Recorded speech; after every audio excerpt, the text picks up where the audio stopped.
Hello everyone, Sparsh ഡിഷസിലേക്ക് സ്വാഗതം. ഇന്ന് നമ്മൾ ഉണ്ടാക്കാൻ പോകുന്ന വിഭവം ബോയിൽഡ് ബ്രൊക്കോളി സാലഡ് ആണ്. ഇത് വളരെ പെട്ടെന്ന് ഉണ്ടാക്കാൻ കഴിയുന്ന വളരെ കുറച്ച് ഇൻഗ്രീഡിയൻസ് മാത്രം ആവശ്യമുള്ള ഒരു ഡിഷാണ്. ഇനി ഇതിൻ്റെ ഇൻഗ്രീഡിയൻസ് എന്തൊക്കെയാണെന്ന് നോക്കാം. ബ്രൊക്കോളി 200 ഗ്രാം, ഒരു സവോള, ഒരു ടൊമാറ്റോ.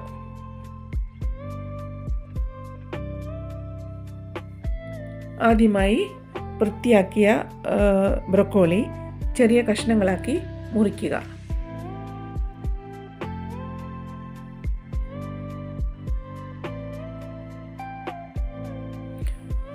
സവോള, ടൊമാറ്റോ എന്നിവ നീളത്തിലുള്ള കഷ്ണങ്ങളാക്കി അരിയുക.